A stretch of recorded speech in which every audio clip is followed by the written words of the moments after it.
आज हम biological molecules की स्टडी करने जा रहे हैं। बायोलॉजिकल मॉलिक्यूल्स के चैप्टर में हम बायोलॉजिकल मॉलिक्यूल्स की सिंथेसिस, इनकी क्लासिफिकेशन, इनका स्ट्रक्चर और इनके फंक्शंस की डिटेल्ड स्टडी करेंगे। Before we start the lecture on the synthesis of biological molecules, we should know about the term biological molecules. What do we mean by this term biological molecule? Biological molecules वो molecules होते हैं जो cell में होने वाले metabolic reactions में इस्तेमाल होते हैं।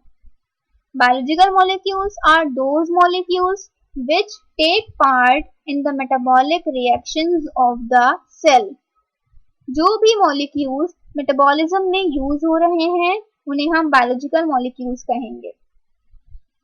They can be either reactants और प्रोडक्ट्स। ये रिएक्टेंट्स भी हो सकते हैं, प्रोडक्ट्स भी हो सकते हैं मेटाबॉलिज्म के। इस चैप्टर में हम जो ब्रांच स्टडी करेंगे बायोलॉजी की वो है बायोकेमिस्ट्री।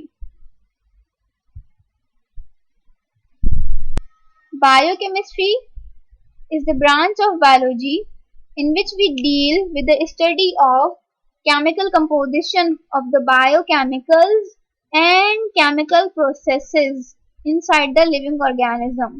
बायोकेमिस्ट्री वो ब्रांच है जिसके अंदर हम बायोकेमिकल्स के बायोकेमिकल स्ट्रक्चर और उनके केमिकल प्रोसेसेस के बारे में स्टडी करते हैं। In simple words, biochemistry is the study of chemical basis of life.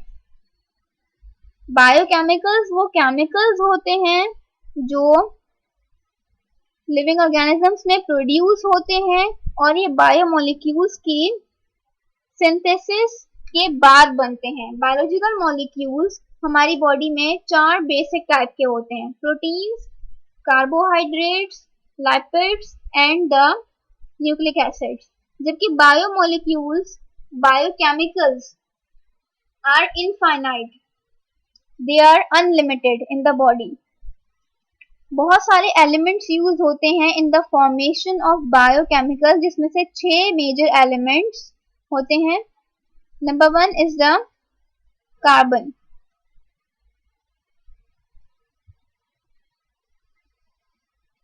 Then hydrogen,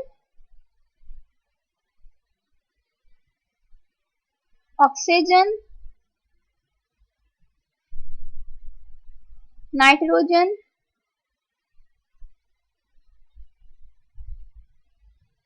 phosphorus,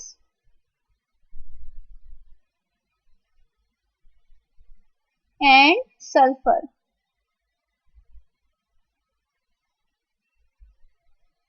Carbon is the basic element of all the organic molecules.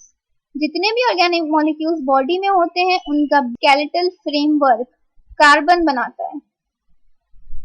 Hydrogen is used as a reducing agent in many processes. जितने भी processes होते हैं specially plants में, उनमें ये mainly use होता है as a reducing agent. One of the example is the photosynthesis. Photosynthesis में हाइड्रोजन रिड्यूसिंग एजेंट के तौर पे यूज होता है। ऑक्सीजन बायोकेमिकल्स में सबसे ज्यादा अबंडेंटली यूज होने वाला एलिमेंट है और ये कहाँ यूज होता है?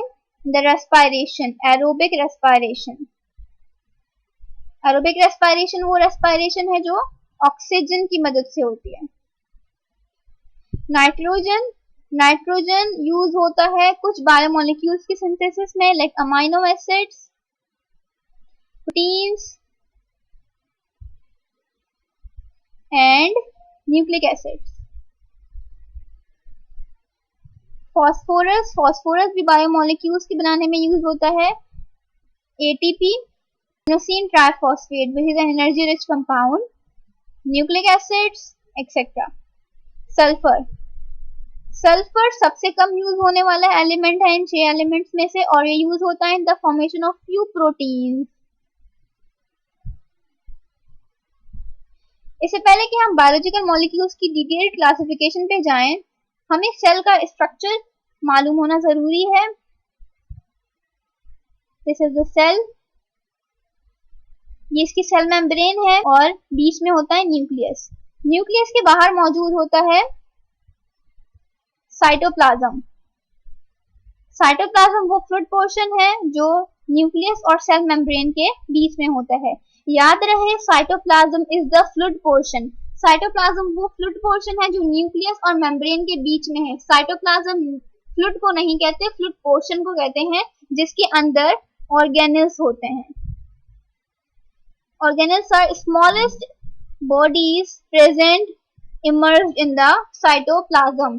Together, fluid and the organelles make the cytoplasm. बीच में न्यूक्लियस होता है in majority of the cells और बाहर cell membrane.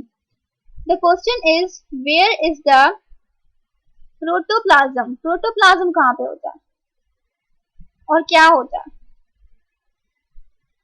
Protoplasm is the living matter. Protoplasm is the living matter of the cell. जितने भी सेल हैं उनके लिविंग मैटर को हम प्रोटोप्लाज्म कहते हैं और लिविंग मैटर बनता है बायोलॉजिकल मॉलिक्यूल्स और बायोकेमिकल्स से। प्रोटोप्लाज्म का 70 to 90% पार्ट वाटर बनाता है,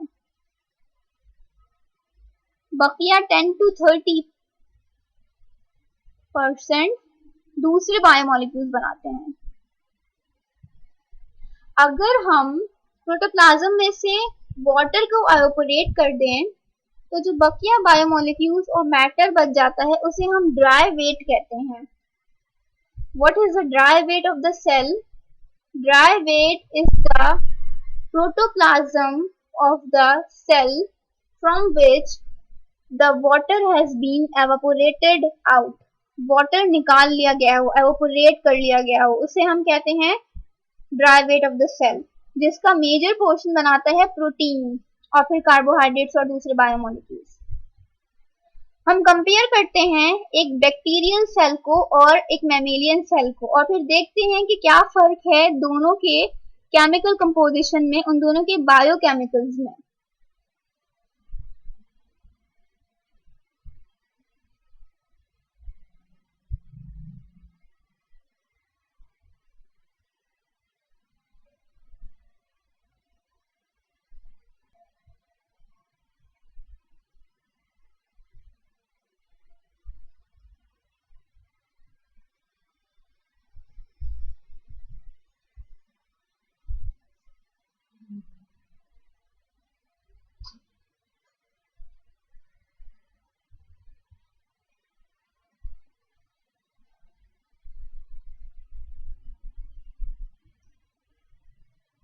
Water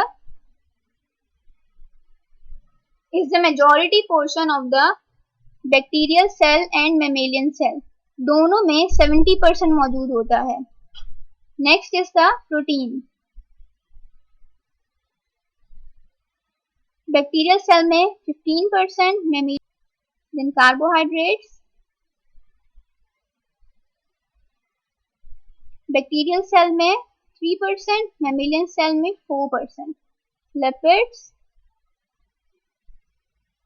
2% in bacterial, mammalian and 3%. Then comes DNA, deoxyribonucleic acid. Bacterial cell में 1%, mammalian सेल में 0.25%. RNA, बैक्टीरियल सेल में 6%, mammalian सेल में 1.1%. इस चार्ट में हम ये देख सकते हैं कि वाटर बैक्टीरियल सेल और मैमेलियन सेल में इक्वल परसेंटेजेस में मौजूद है, जबकि प्रोटीन, कार्बोहाइड्रेट्स और लिपिड्स मैमेलियन सेल में ज्यादा हैं, बैक्टीरियल सेल में कम है, लेकिन कुछ परसेंटेज के फर्क से। अगर हम न्यूक्लिक एसिड को देखते हैं तो डीएनए और आरएनए दोनों बैक्टीरियल सेल में ज्यादा हैं, स्पेशली आरएनए बैक्टीरियल सेल में 6 गुना ज्यादा है as compare to mammalian cell. So what do we conclude from this chart is that all the biomolecules, water, proteins, carbohydrates and lipids are more or less equal in percentages in both the bacterial and mammalian cell. The difference in the nucleic acid, especially RNA. RNA in the bacterial cell is 6 times greater than in the mammalian cell.